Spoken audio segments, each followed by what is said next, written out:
സംസ്ഥാനത്ത് പുതുതായുള്ള കോവിഡ് ബാധ മൂന്നക്കത്തിലേക്ക് കടന്ന ദിവസമാണിന്ന്. 111 പേർക്കാണ് ഇന്ന് കോവിഡ് ബാധ സ്ഥിരീകരിച്ചത്. ജൂൺ 1-ന് 57 പേർക്കായിരുന്നു. 2-നത് 86ആയി. 3-ന് 82, 4-ആയപ്പോൾ 94, ഇന്ന് 111. ഇപ്പോൾ സ്ഥിതി രൂക്ഷമാകുന്നുവെന്നാണ് ഇത് കാണിക്കുന്നത്. ഇന്ന് രോഗം ബാധിച്ചവരിൽ 50 പേർ വിദേശത്തു നിന്ന് വന്നവരാണ്. മറ്റ് സംസ്ഥാനങ്ങളിൽ നിന്ന് 48 പേരുണ്ട്. സമ്പർക്കത്തിലൂടെ 10 പേർക്കുണ്ട്. 3 ആരോഗ്യ പ്രവർത്തകരുമുണ്ട്.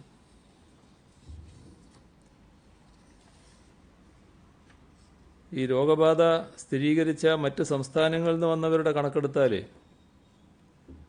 മഹാരാഷ്ട്ര 25, തമിഴ്നാട് 10, കർണാടക 3, ഉത്തർപ്രദേശ്, ഹരിയാന, ലക്ഷദ്വീപ് 1 വീതം, ഡൽഹി 4, ആന്ധ്രാപ്രദേശ് 3. 22 പേര് ഇന്ന് കോവിഡ് മുക്തരായിട്ടുണ്ട്. അത് തിരുവനന്തപുരം 1, ആലപ്പുഴ 4, എറണാകുളം 4, തൃശ്ശൂർ 5, കോഴിക്കോട് 1, കാസർഗോഡ് 7. പോസിറ്റീവായ ജില്ല തിരിച്ച കണക്ക് നോക്കിയാൽ പാലക്കാട് 40, മലപ്പുറം 18, പത്തനംതിട്ട 11, എറണാകുളം 10, തൃശ്ശൂർ 8, തിരുവനന്തപുരം 5, ആലപ്പുഴ 5, കോഴിക്കോട് 4, ഇടുക്കി 3, കൊല്ലം 2, വയനാട് 3, കോട്ടയം, കാസർഗോഡ് 1 വീതം. 3597 സാമ്പിളുകളാണ് ഇന്ന് പരിശോധിച്ചത്. ഇതുവരെ 1697 പേർക്കാണ് സംസ്ഥാനത്ത് രോഗം സ്ഥിരീകരിച്ചത്. അതിൽ 973 പേർ ഇപ്പോൾ ചികിത്സയിലാണ്. 1,77,106 പേരാണ് ഇപ്പോൾ നിരീക്ഷണത്തിലുള്ളത്.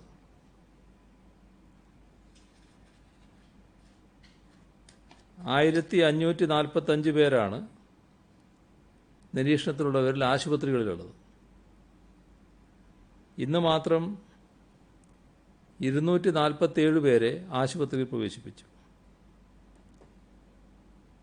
ഇതുവരെ 79,074 സാമ്പിളുകളാണ് പരിശോധനയ്ക്ക് അയച്ചത്.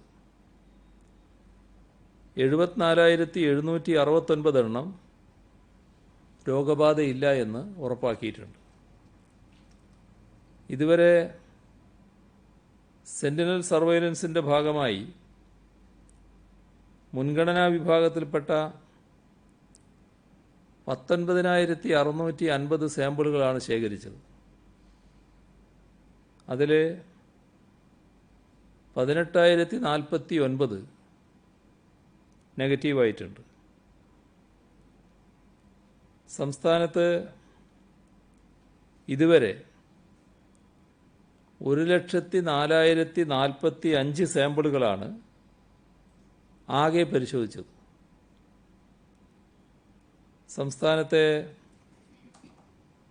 ഹോട്ട്സ്പോട്ടുകളുടെ എണ്ണം 128ആയി. വയനാട് 3, കണ്ണൂർ, കോഴിക്കോട് ഓരോന്ന് വീതം പുതിയ ഹോട്ട്സ്പോട്ടുകൾ വന്നതാണ്. ആൻറ്റിബോഡി ടെസ്റ്റുകൾ വ്യാപകമായി ആരംഭിക്കുകയാണ്. ICMR വഴി 14,000 കിറ്റ് ലഭിച്ചിട്ടുണ്ട്. അതിൽ 10,000 വിവിധ ജില്ലകൾക്ക് നൽകി. 40,000 കിറ്റ് കൂടി 3 ദിവസം കൊണ്ട് കിട്ടും എന്നാണ് അറിയിച്ചിട്ടുള്ളത്. ഒരാഴ്ച 15,000 വരെ ആൻറ്റിബോഡി നടത്താനാണ് ഉദ്ദേശിക്കുന്നത്.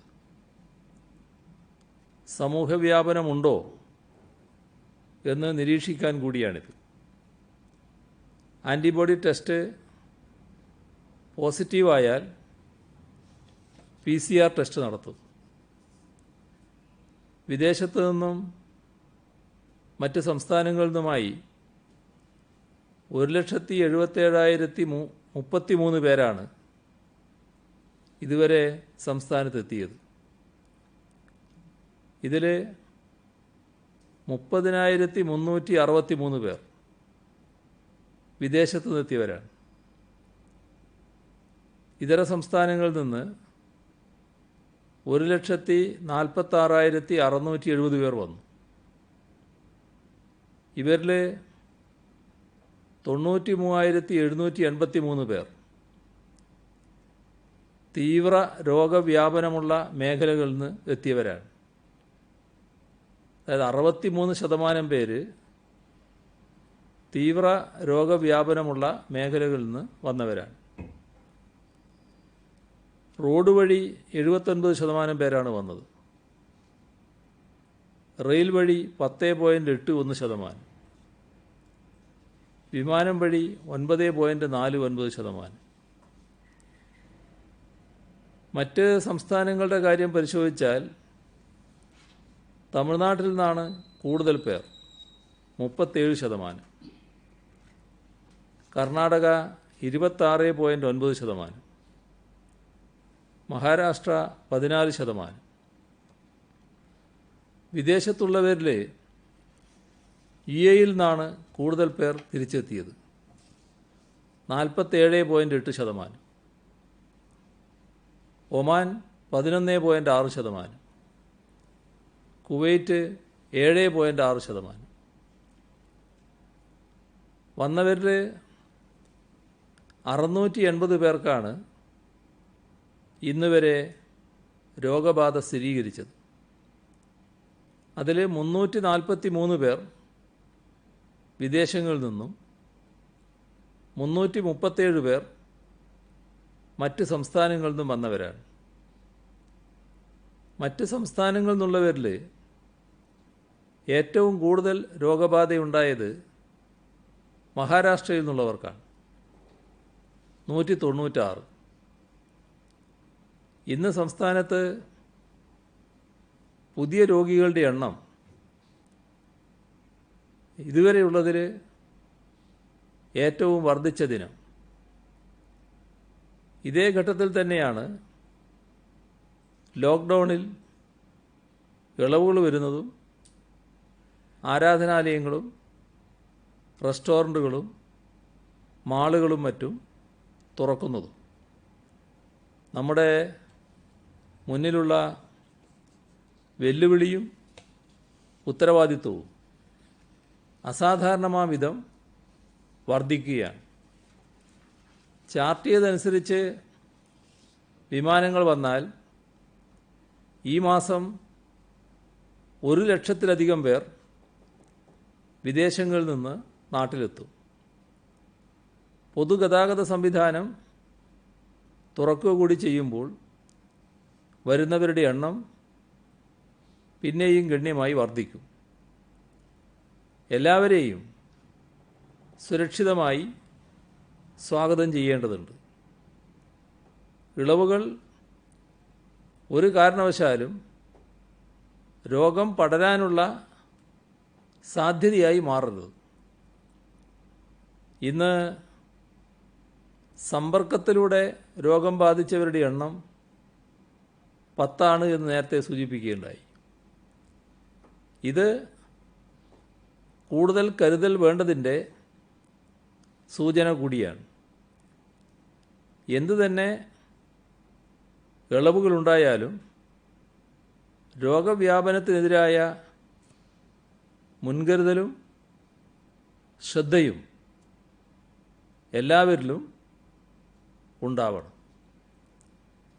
രോഗബാധിതരുടെ സംഖ്യ ഇനിയും വർദ്ധിക്കുമെന്ന് തന്നെയാണ് കാണേണ്ടത്. അതുകൊണ്ട് തന്നെ അതിന് തക്ക സംവിധാനങ്ങൾ അടിയന്തര പ്രാധാന്യത്തോടെ ഒരുക്കും. ആദ്യഘട്ടത്തിൽ സമൂഹത്തിലാകെ ഉണ്ടായ ജാഗ്രതയും കരുതലും കുറഞ്ഞു പോകുന്നുണ്ടോ എന്നെല്ലാവരും പരിശോധിക്കണം. അപകടാവസ്ഥ അതിൻ്റെ ഗൗരവത്തിൽ തന്നെ മനസ്സിലാക്കണം. ആപത്തിൻ്റെ തോത് വർദ്ധിക്കുകയാണ് എന്ന് തിരിച്ചറിയണം. ജനങ്ങളെ ആകെ ബോധവൽക്കരിക്കാനുള്ള ഇടപെടൽ ശക്തിപ്പെടുത്തും. ഗുരുതരമായ രോഗം ബാധിക്കുന്നവർക്കുള്ള പ്രത്യേക പ്രോട്ടോക്കോൾ ആരോഗ്യവകുപ്പ് തയ്യാറാക്കും. വിദേശ രാജ്യങ്ങളിൽ രോഗവ്യാപനം തീവ്രമായ സ്ഥലങ്ങളിൽ നിന്ന് വരുന്നവരെ,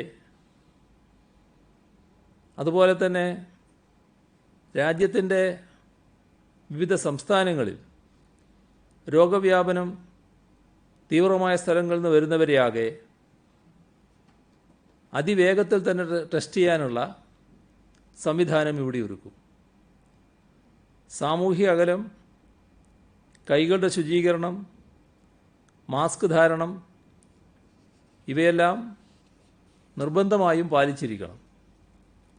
അതിൽ പൊതുസ്ഥലങ്ങളിലായാലും തൊഴിലിടങ്ങളിലായാലും വാഹനങ്ങളിലായാലും ഉപേക്ഷ കാണിക്കരുത്. കേരളീയൻ്റെ സവിശേഷമായ ശുചിത്വബോധവും ആരോഗ്യപരിപാലന രീതിയും കൂടുതൽ ക്രിയാത്മകമായി പരിപാലിക്കപ്പെടണം. രാജ്യത്ത് ഘട്ടം ഘട്ടമായി ലോക്ക്ഡൗൺ ഇളവുകൾ വരികയാണ്.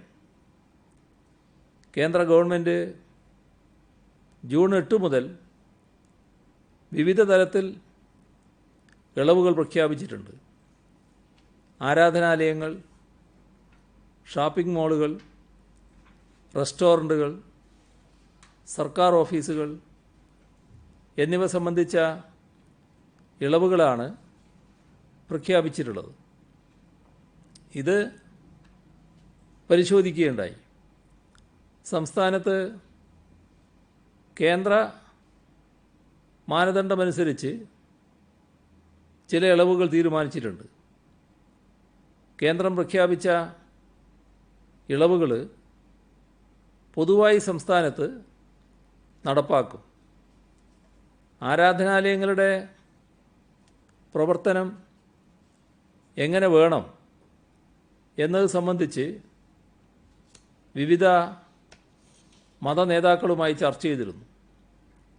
അതുകൂടി പരിഗണിച്ചാണ് സർക്കാർ തീരുമാനങ്ങളിലെത്തുന്നത്.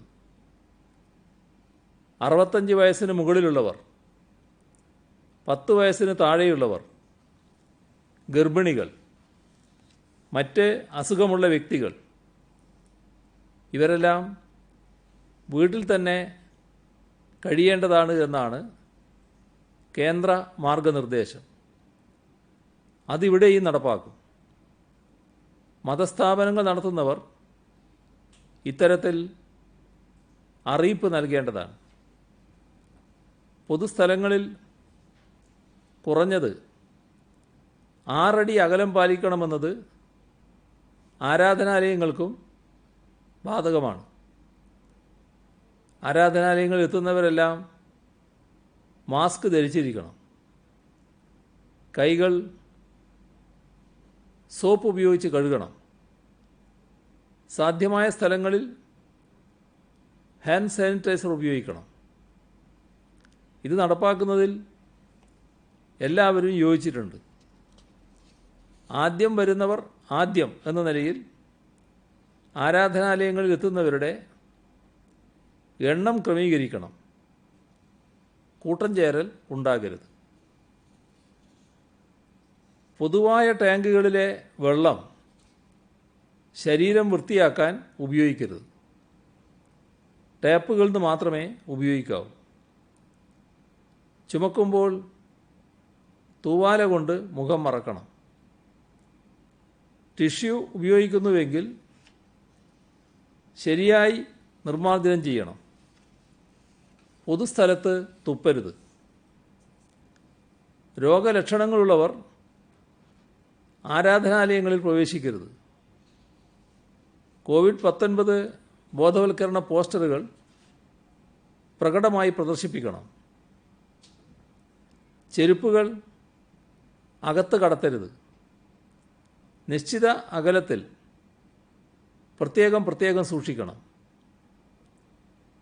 ക്യൂ നിൽക്കേണ്ട സ്ഥലം പ്രത്യേകം അടയാളപ്പെടുത്തണം. കയറുന്നതിനും ഇറങ്ങുന്നതിനും വെവ്വേറെ പോയിന്റുകൾ ഉണ്ടാകണം. കേന്ദ്രം മുൻപോട്ട് വെച്ച ഈ നിബന്ധനകൾ ഇവിടെയും നടപ്പാക്കാനാവും. ആരാധനാലയങ്ങളിൽ എത്തുന്നവരുടെ പേരുവിവരം സൂക്ഷിക്കേണ്ടതാണ്. എയർ കണ്ടീഷനുകൾ ഒഴിവാക്കുന്നതാണ് ഉചിതം. ഉപയോഗിക്കുകയാണെങ്കിൽ കേന്ദ്ര നിബന്ധന അനുസരിച്ച് 24 മുതൽ 30 വരെ ഡിഗ്രി സെൽഷ്യസ് എന്ന ക്രമത്തിൽ താപനില ക്രമീകരിക്കേണ്ടതാണ്. വിഗ്രഹങ്ങളിലും വിശുദ്ധ പുസ്തകങ്ങളിലും തൊടരുത്. ഭക്തിഗാനങ്ങളും കീർത്തനങ്ങളും കൂട്ടായി പാടുന്നത് ഒഴിവാക്കി റെക്കോർഡ് ചെയ്ത് കേൾപ്പിക്കണം.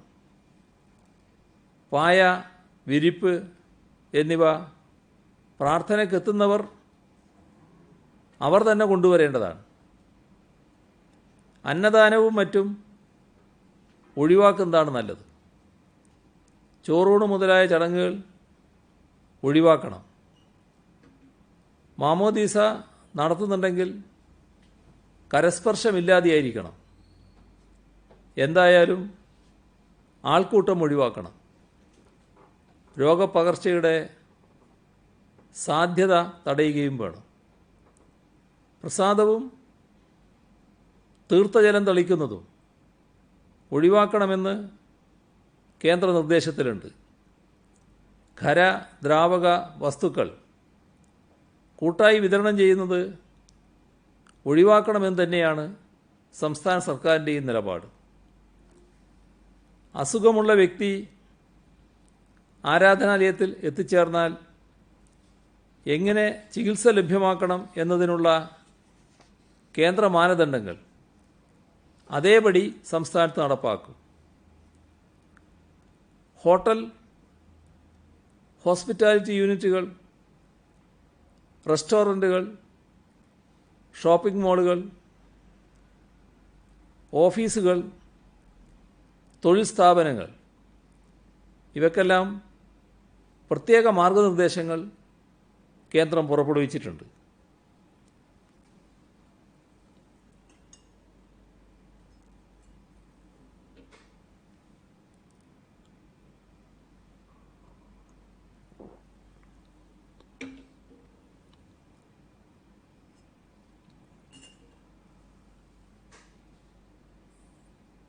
താമസിക്കാനുള്ള ഹോട്ടലുകളിൽ സാനിറ്റൈസർ, താപപരിശോധനാ സംവിധാനങ്ങൾ ഉണ്ടാകണം. ഹാജരാകുന്ന സ്റ്റാഫിനും ഗസ്റ്റുകൾക്കും രോഗലക്ഷണങ്ങൾ ഉണ്ടാകരുത്. സ്റ്റാഫും ഗസ്റ്റും ഹോട്ടലിലുള്ള മുഴുവൻ സമയവും മുഖാവരണം നിർബന്ധമായും ധരിച്ചിരിക്കണം. അകത്തേക്കും പുറത്തേക്കുമുള്ള പ്രവേശനത്തിന് പ്രത്യേക സംവിധാനമുണ്ടാകണം. പല ഹോട്ടലുകളിലും ഈ സംവിധാനമില്ല. എന്നാലും ആളുകൾ കയറുന്നതും ഇറങ്ങുന്നതും ഒരേ സമയത്താകരുതെന്ന് പ്രത്യേകം ശ്രദ്ധിക്കണം. ലിഫ്റ്റിൽ കയറുന്ന ആളുകളുടെ എണ്ണം പരിമിതപ്പെടുത്തണം. അകലം പാലിക്കണം. എക്സലേറ്ററുകളിൽ ഒന്നിടവിട്ട പടികളിൽ നിൽക്കേണ്ടതാണ്. അതിഥിയുടെ യാത്രാചരിത്രം, ആരോഗ്യസ്ഥിതി ഇവ സ്വയം സാക്ഷ്യപ്പെടുത്തി റിസപ്ഷനിൽ നൽകണം. പേയ്മെൻറ്റുകൾ ഓൺലൈൻ മാർഗത്തിൽ വാങ്ങേണ്ടതാണ്. സ്പർശനം ഒഴിവാക്കുന്ന രീതിയിലായിരിക്കണം. ലഗേജ് അണുവിമുക്തമാക്കണം. കണ്ടെയ്ൻമെൻറ്റ് സോണുകൾ സന്ദർശിക്കരുതെന്ന് ആവശ്യപ്പെടണം.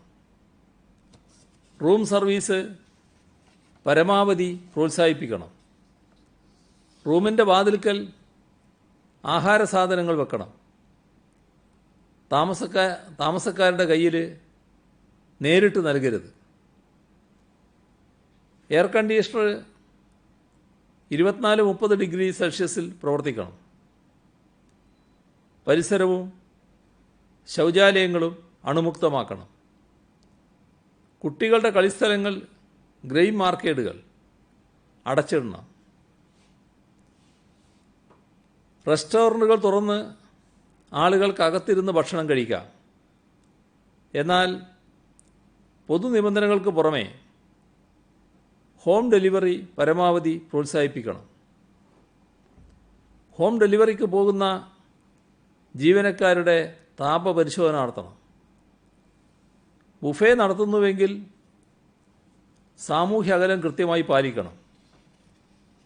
മെനു കാർഡുകൾ ഒരാൾ ഉപയോഗിച്ച ശേഷം നശിപ്പിക്കുന്ന രീതിയിൽ ഡിസ്പോസിബിൾ വസ്തുക്കൾ കൊണ്ട് നിർമ്മിക്കണം. തുണി കൊണ്ടുള്ള നാപ്കിനുകൾക്ക് പകരം പേപ്പർ നാപ്കിനുകൾ ഉപയോഗിക്കണം. റെസ്റ്റോറൻറ്റുകളിൽ ഭക്ഷണം വിളമ്പുന്നവർ മാസ്കും കയ്യുറയും ധരിക്കണം. ഫുഡ് കോർട്ടുകളിലും റെസ്റ്റോറൻറ്റുകളിലും സിറ്റിംഗ് കപ്പാസിറ്റിയുടെ 50% മാത്രമേ ഉണ്ടാകാൻ പാടുള്ളൂ. ജീവനക്കാർ മാസ്കും കയ്യുറയും ധരിക്കണം.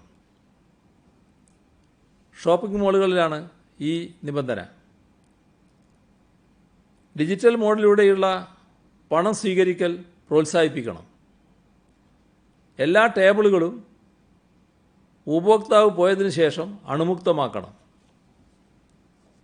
മാളുകൾക്കുള്ളിലെ സിനിമാ ഹാളുകൾ അടച്ചിടണം. കുട്ടികളുടെ കളിസ്ഥലങ്ങൾ, ഗെയിം ആർക്കേഡുകൾ തുറക്കരുത്. പിന്നെയുള്ളത് ഓഫീസുകൾ, തൊഴിൽ സ്ഥലങ്ങളാണ്. സന്ദർശകർക്ക് സാധാരണഗതിയിലുള്ള പാസുകൾ നൽകുന്നത് അനുവദിക്കില്ല. ബന്ധപ്പെട്ട ഉദ്യോഗസ്ഥന്റെ അനുമതിയോടെ മതിയായ സ്ക്രീനിങ്ങിന് ശേഷം പ്രത്യേകമായി പാസ് നൽകാം. കണ്ടെയ്ൻമെൻറ്റ് സോണുകളിൽ താമസിക്കുന്ന ഡ്രൈവർമാർ വാഹനം ഓടിക്കരുത്.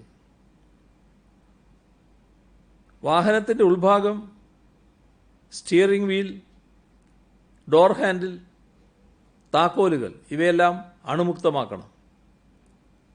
പ്രായമുള്ള ജീവനക്കാർ, ഗർഭിണികൾ, മറ്റ് രോഗാവസ്ഥയുള്ളവർ ഇവർ അധിക മുൻകരുതൽ സ്വീകരിക്കണം. ഇവരെ പൊതുജനങ്ങളുമായി നേരിട്ട് ബന്ധമുള്ള ജോലികൾ ഏൽപ്പിക്കരുത്. കഴിയുന്നത്ര ഇവർക്ക് വർക്ക് ഫ്രം ഹോം ഒരുക്കണം. യോഗങ്ങൾ കഴിയുന്നത്ര വീഡിയോ കോൺഫറൻസ് വഴിയാക്കണം. ഓഫീസുകളിൽ ബാക്കിയുള്ള ഫയലുകൾ തീർപ്പാക്കുന്നതിന് മുൻഗണന നൽകണം. വ്യത്യസ്ത ഓഫീസുകളുടെ സമയവും ഉച്ചഭക്ഷണം, കോഫി ഇടവേളകളും പരമാവധി വ്യത്യസ്ത സമയങ്ങളിലാക്കേണ്ടതാണ്. പ്രവേശനത്തിനും പുറത്തു പോകുന്നതിനും പ്രത്യേകം കവാടങ്ങൾ ഉണ്ടാകേണ്ടതാണ്. ക്യാൻറ്റീനുകളിൽ ജീവനക്കാർ കയ്യുറകളും മാസ്കും ധരിക്കണം. 1 മീറ്റർ അകലത്തിലേ ഇരിക്കാവൂ. അടുക്കളയിൽ സ്റ്റാഫ് സാമൂഹ്യ അകലം പാലിക്കണം. ഓഫീസുകളിൽ ആരെങ്കിലും കോവിഡ് ലക്ഷണങ്ങൾ പ്രകടിപ്പിച്ചാൽ പ്രത്യേക സ്ഥലത്തേക്ക് മാറ്റി വൈദ്യസഹായം ലഭ്യമാക്കണം. സമ്പർക്കം കണ്ടെത്തി അവരെ ഹൈ റിസ്ക്, ലോ റിസ്ക് എന്നിങ്ങനെ തരംതിരിക്കും. ഹൈ റിസ്ക് സമ്പർക്കമുള്ളവരെ 14 ദിവസം ക്വാറന്റൈൻ ചെയ്യും. ലോ റിസ്ക് സമ്പർക്കമാണെങ്കിൽ ആരോഗ്യസ്ഥിതി 14 ദിവസം നിരീക്ഷിക്കും. ഈ ഘട്ടത്തിൽ ഓഫീസിൽ വരാൻ സാധിക്കാത്ത ജീവനക്കാർ അതത് ജില്ലകളിൽ കോവിഡ് പ്രതിരോധ പ്രവർത്തനങ്ങളിൽ പങ്കാളികളാകണം. വകുപ്പ് തലവന്മാർ ഇത് ഉറപ്പുവരുത്തണം. ജില്ലാ കളക്ടർമാർ മുഖേന വകുപ്പ് തലവന്മാർ ഇവരുടെ ജോലി സംബന്ധിച്ച റിപ്പോർട്ട് വാങ്ങേണ്ടതാണ്. പൊതുവെ പറഞ്ഞ കാര്യങ്ങൾക്ക് പുറമെ ചർച്ചയുടെ അടിസ്ഥാനത്തിൽ ചില തീരുമാനങ്ങൾ കൂടി പ്രത്യേകമായി പറയേണ്ടതായിട്ടുണ്ട്. ആരാധനാലയങ്ങളിൽ ആഹാരസാധനങ്ങളും നൈവേദ്യവും അർച്ചനാദ്രവ്യങ്ങളും വിതരണം ചെയ്യുന്നത് തൽക്കാലം ഒഴിവാക്കേണ്ടതാണ്. ഒരു പ്ലേറ്റിൽ നിന്ന് ചന്ദനവും ഭസ്മവും നൽകരുത്. ചടങ്ങുകളിൽ കരസ്പർശം പാടില്ല. ആരാധനാലയങ്ങളുടെ വലുപ്പമനുസരിച്ചും സാമൂഹ്യ അകല നിബന്ധന പാലിച്ചും ഒരു സമയം എത്ര പേർ വരണമെന്ന കാര്യത്തിൽ ക്രമീകരണം വരുത്തും. 100 ചതുരശ്ര മീറ്ററിന് 15 പേർ എന്ന തോത് അവലംബിക്കും. എന്നാൽ ഒരു സമയം എത്തിച്ചേരുന്നവരുടെ എണ്ണം പരമാവധി 100 പരിമിതപ്പെടുത്തും. ആരാധനാലയങ്ങൾ വരുന്ന വ്യക്തികളുടെ പേരും ഫോൺ നമ്പറും ശേഖരിക്കണം. പേന ആരാധകർ തന്നെ കൊണ്ടുവരുന്നതാണ് നല്ലത്. കണ്ടെയ്ൻമെൻറ് സോണുകളിൽ താമസിക്കുന്നവർക്ക് വർക്ക് ഫ്രം ഹോം നൽകണം. ലിഫ്റ്റുകളിൽ ലിഫ്റ്റ് ഓപ്പറേറ്റർമാർ നിർബന്ധമായും ഉണ്ടാകണം. എല്ലാവരും ലിഫ്റ്റ് ബട്ടണുകൾ അമർത്തുന്ന രീതി ഉണ്ടാകരുത്.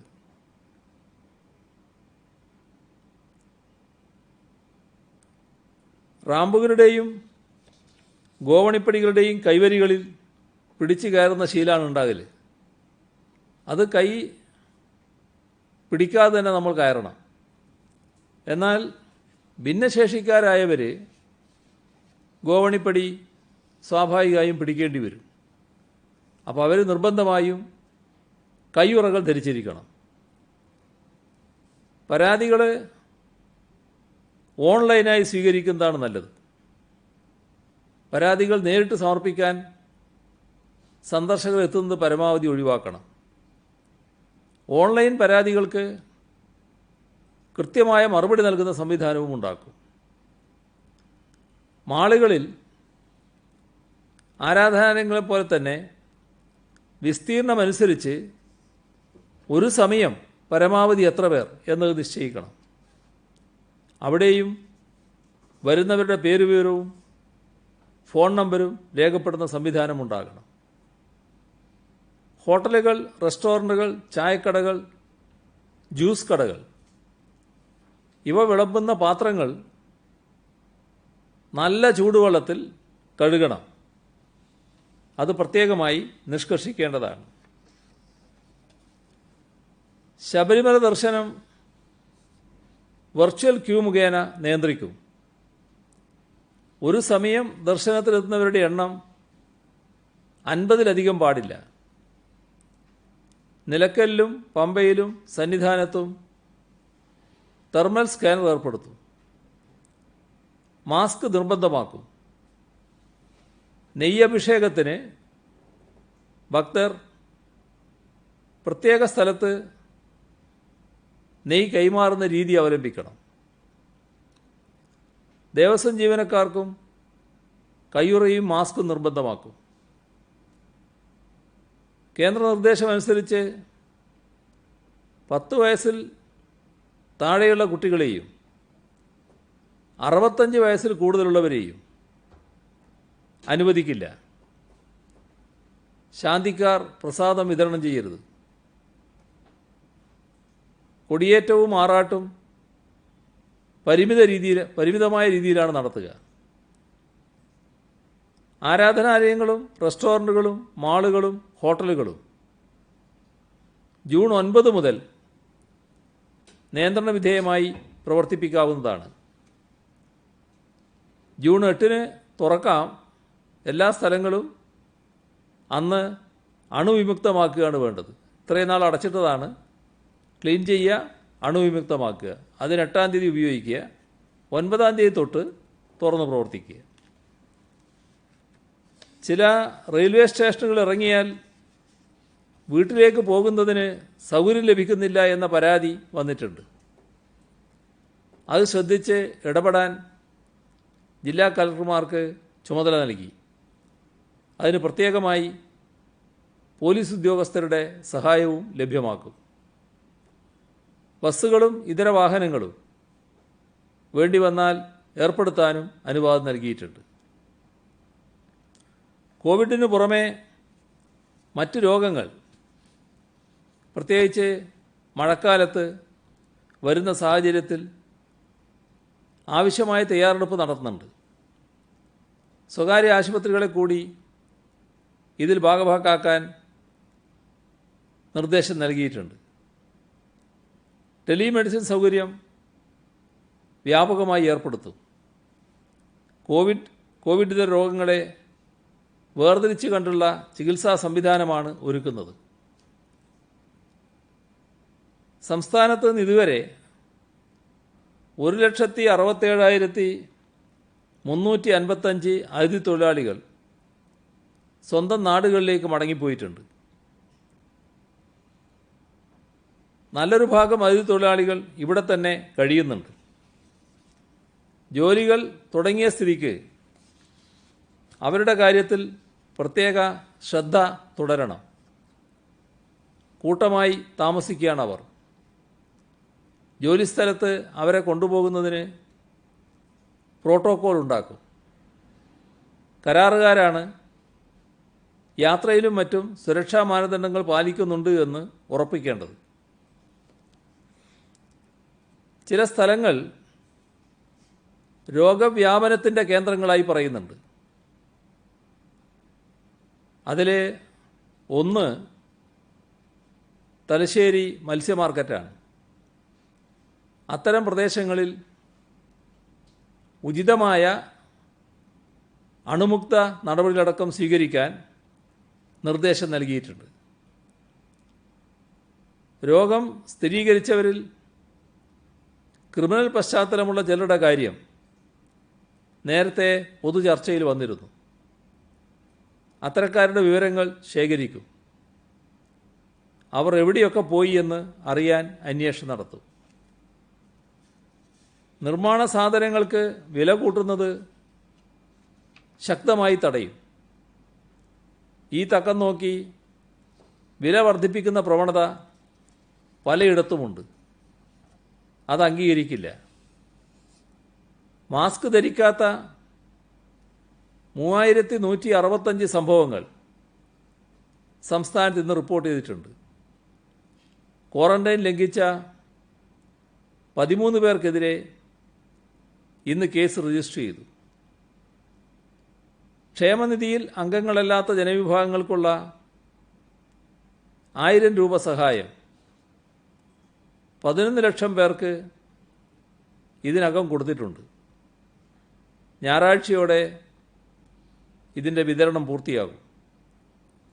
ആകെ 14,72,236 പേർക്കാണ് സഹായം ലഭിക്കുക. സുഭിക്ഷ കേരളം പദ്ധതിയുടെ ഭാഗമായി 1481 കോടി രൂപ ഇതിനകം അനുവദിച്ചു. കൃഷി, മൃഗസംരക്ഷണം, ഫിഷറീസ്, MSME മേഖലകൾക്കാണ് വായ്പ നൽകുന്നത്. വിക്ടേഴ്സ് ചാനൽ ഇപ്പോൾ കൂടുതൽ ഡിജിറ്റൽ ഫോമുകളിൽ ലഭ്യമാകുന്നുണ്ട്.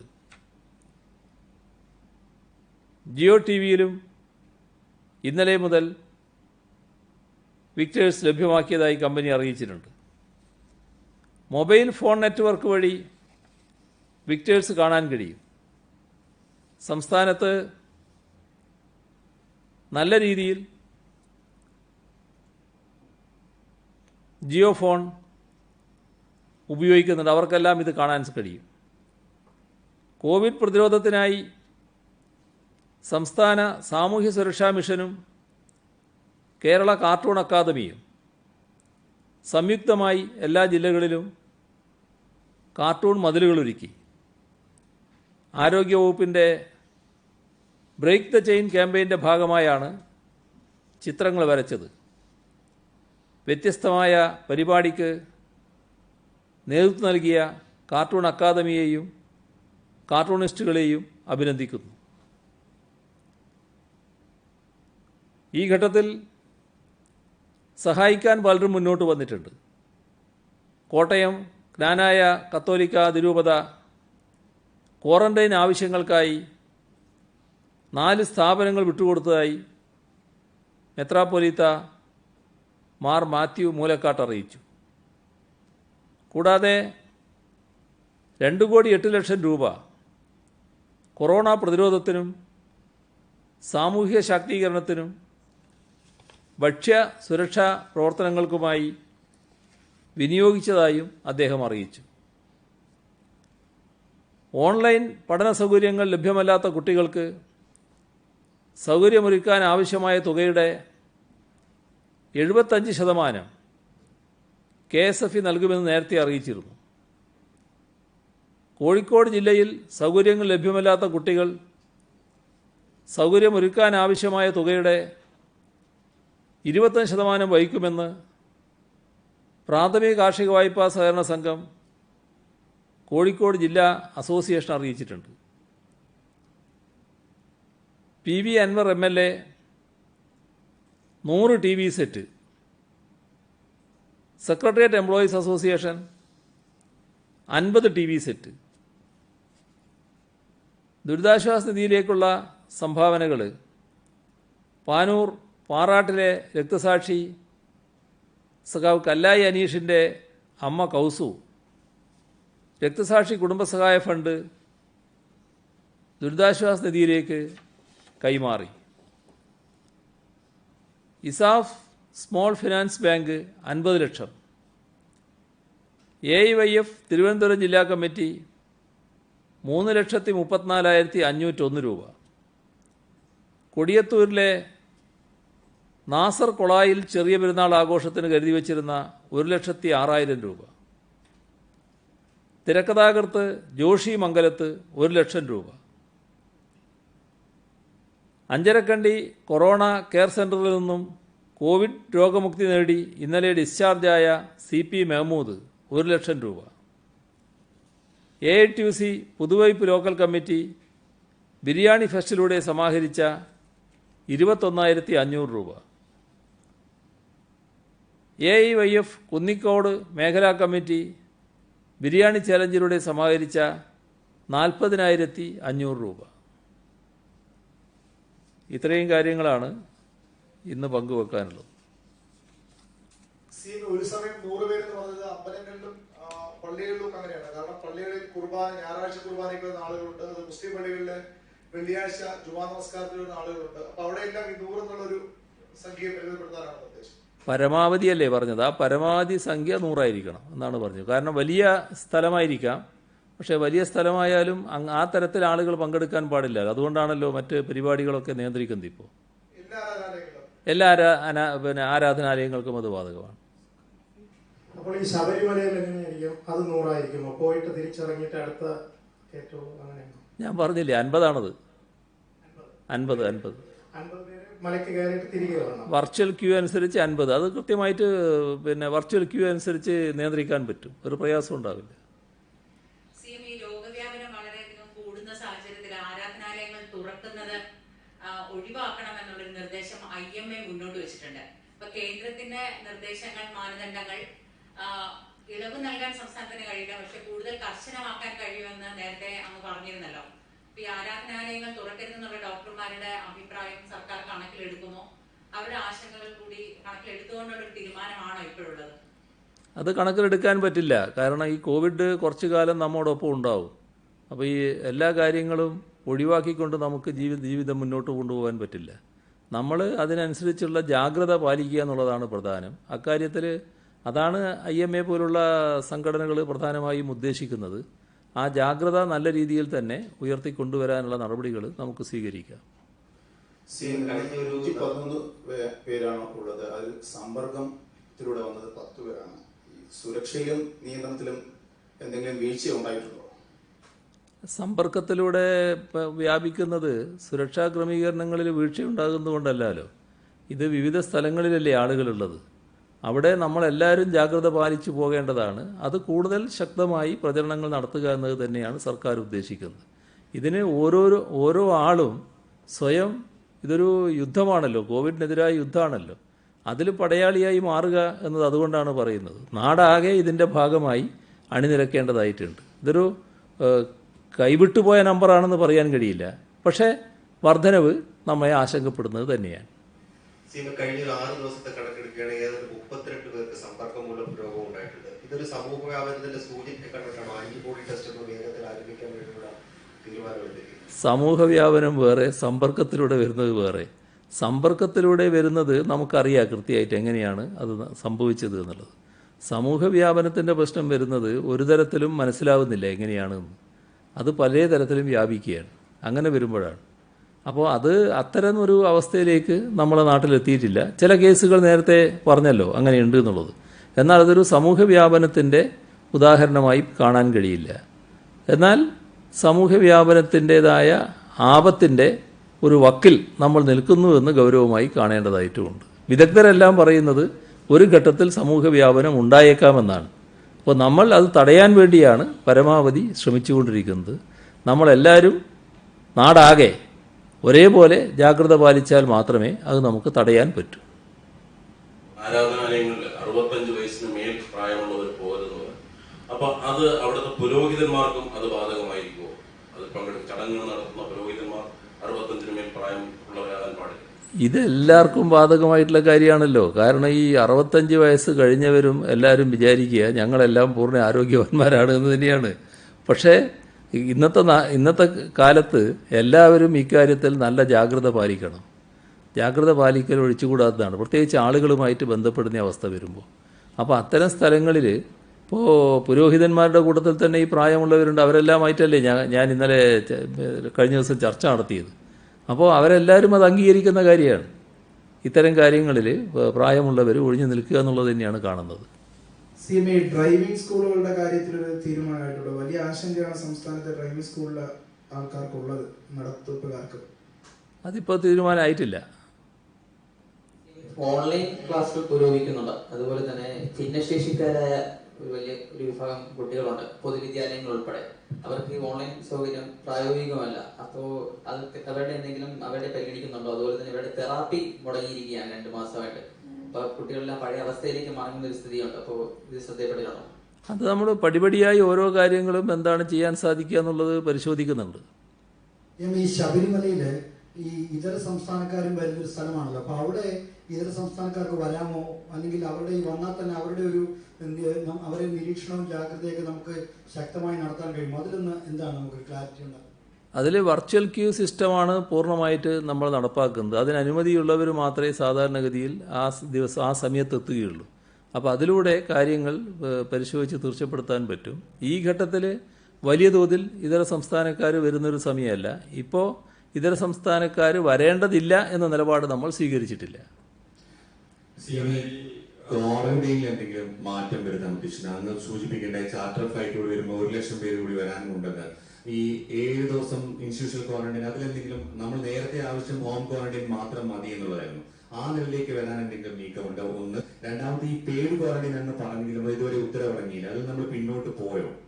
അല്ല, ക്വാറന്റൈൻ തന്നെയാണ്. ആ ക്വാറന്റൈൻ നടപ്പാവും. അതിൽ പ്രശ്നമൊന്നുമില്ല. അവർ വന്നാൽ ക്വാറന്റൈനിൽ തന്നെയാണ് കിടക്കേണ്ടത്. ഇൻസ്റ്റിറ്റ്യൂഷണൽ ക്വാറന്റൈൻ തന്നെ ഏത് ക്വാറന്റൈനായാലും ക്വാറന്റൈനാണ്. ക്വാറന്റൈനിൽ അവർ കിടക്കും. അതിനെപ്പറ്റി ഒരു ശങ്കയും വേണ്ട. ക്വാറന്റൈനിലായിരിക്കണം. സിഎം, ഈ പമ്പയിലെ മണൽ വാങ്ങുമായിട്ട് ബന്ധപ്പെട്ട് വീണ്ടും വനമന്ത്രി പറഞ്ഞിട്ടുണ്ട്, അവിടുന്ന് കളക്ടർക്ക് പിശക് പറ്റിയിട്ടുണ്ട്. അപ്പൊ ഇങ്ങനെ ഒരു അഭിപ്രായ വ്യക്തത എന്നും വന്നുകൊണ്ടിരിക്കുന്നു. സിഎം പറയുന്നു നിർബന്ധമായിട്ട് മാറണമെന്ന്. റവന്യൂ മന്ത്രി 2 ദിവസമായിട്ട് വാർത്താ സമ്മേളനത്തിൽ കാണാനില്ല. എന്താണ് ഇങ്ങനെ ഒരു ആശയക്കുഴപ്പം? ഒരാശയക്കുഴപ്പമില്ല. റവന്യൂ മന്ത്രി വേറൊരു ആവശ്യത്തിന് കാസർഗോഡ് പോയതാണ്. അദ്ദേഹം വരുന്ന ദിവസം നിങ്ങൾ കണ്ടോളൂ. അതിൽ ആശങ്കപ്പെടേണ്ട കാര്യമൊന്നുമില്ല. സിഎം, ഈ നേരത്തെ സ്റ്റേഡിയങ്ങൾ തുറക്കാമെന്ന് സിഎം പറഞ്ഞായിരുന്നു. പക്ഷേ ഈ നമ്മൾ ടർഫ് പോലുള്ള ഈ കൃത്രിമ പുൽപ്പരപ്പിൽ കളിക്കുന്ന ഇതുണ്ട്. അപ്പോൾ അതൊക്കെ തുറക്കാൻ, ജിംനേഷ്യമൊക്കെ തുറക്കാനുള്ള ഒരു ഇളവുണ്ടോ? അതോടൊപ്പം ഈ ശനിയാഴ്ച പ്രവൃത്തി ദിവസത്തിന്റെ കാര്യത്തിൽ എന്തെങ്കിലും തീരുമാനമായോ? ജിംനേഷ്യത്തിന് ഇപ്പോഴും ഇളവ് വന്നിട്ടില്ല. സ്റ്റേഡിയങ്ങളുടെ കാര്യത്തിൽ നേരത്തെ തന്നെ ചില മത്സരങ്ങളിൽ പങ്കെടുക്കുന്നവർക്കുള്ള പരിശീലനത്തിന് വേണ്ടി മാത്രമാണ് അത് എന്ന് അതിൽ അന്ന് തന്നെ വ്യക്തമാക്കി കഴിഞ്ഞതാണ്. ശനിയാഴ്ചയുടെ കാര്യത്തിൽ ഇപ്പോൾ ശനിയാഴ്ച തുടരുക തന്നെയാണ്. കാരണം ഇന്ന് നേരത്തെയുള്ള സമ്പ്രദായം തുടരുക തന്നെയാണ്. പയ്യൂരിൽ നിന്ന് ബഹ്റിനിലേക്ക് പോയ ഒരാൾക്ക് കോവിഡ് വിമാനത്താവളത്തിലെ പരിശോധനയിൽ സ്ഥിരീകരിച്ചു എന്നൊരു വാർത്തയുണ്ട്. ശ്രദ്ധയിൽപ്പെട്ടിട്ടുണ്ടോ? അപ്പോൾ പ്രത്യേകമായിട്ടുള്ള എന്തെങ്കിലും ജാഗ്രത പയ്യൂരി നഗരസഭാ മേഖലയിൽ, അല്ലെങ്കിൽ അവിടെയാണ് താമസിക്കുകയും ധാരാളം പേരുമായിട്ട് ബന്ധപ്പെട്ട് പ്രവർത്തിക്കുകയും ചെയ്തു എന്നാണ് അറിയാൻ കഴിയുന്നത്.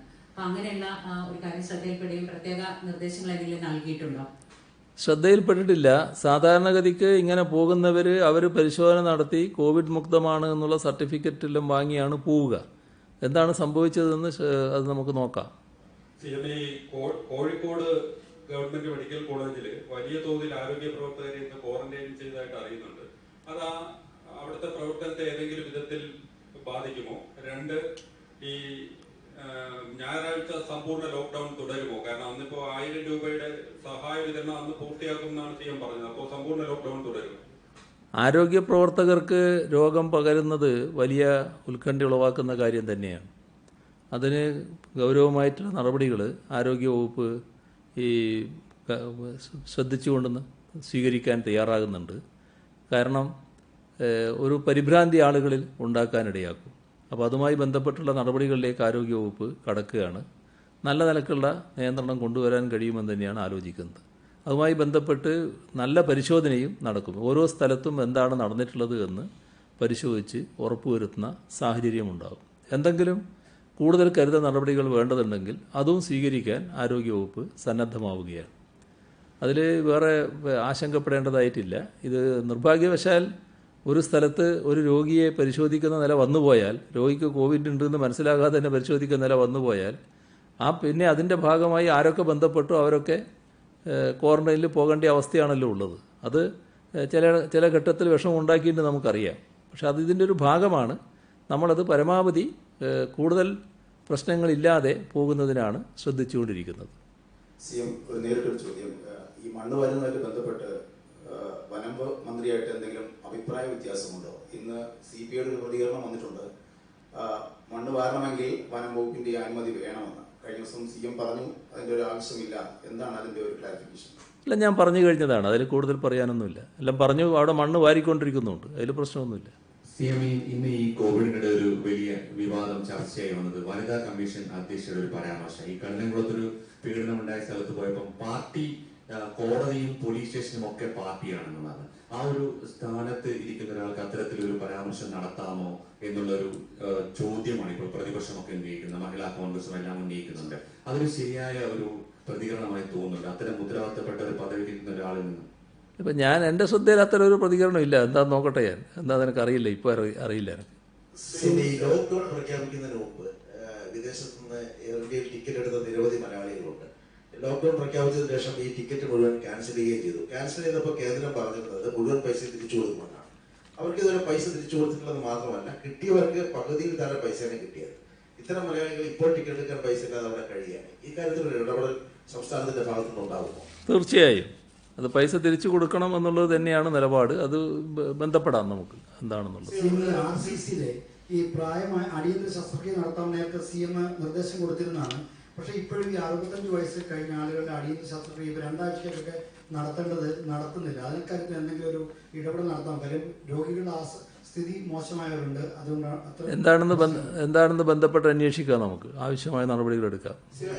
കേരളത്തിലെ 167 ഫിഷ് ലാൻഡിംഗ് സെന്ററുകളുണ്ട് കേരളത്തിന്റെ തീരത്ത്.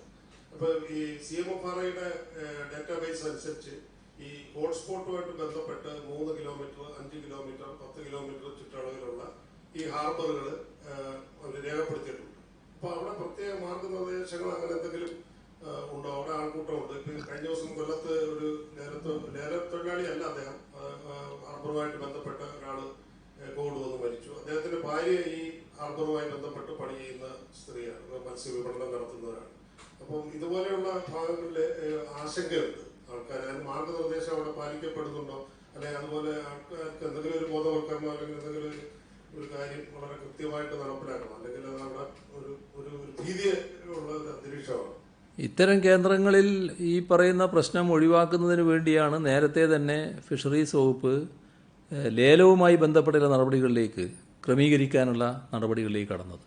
അതിൻ്റെ ഭാഗമായി നല്ല മാറ്റം എല്ലാ സ്ഥലത്തും ഉണ്ടായിട്ടുണ്ട്. പ്രത്യേക പ്രശ്നങ്ങൾ ഉള്ളതായി ഉയർന്നു വന്നിട്ടില്ല. എന്തെങ്കിലും പ്രശ്നമുണ്ടെങ്കിൽ നമുക്ക് ഇടപെട്ട് കാര്യങ്ങൾ നീക്കാം.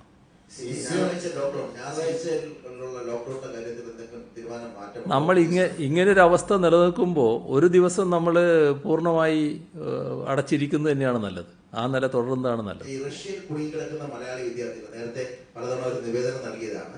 നിരവധി മലയാളി വിദ്യാർത്ഥികൾ റഷ്യയിൽ കുടുങ്ങിക്കിടക്കുകയാണ്. അവരെ തിരിച്ചു കൊണ്ടുവരാൻ എന്തെങ്കിലും ഇടപെടൽ ഉണ്ടാവും?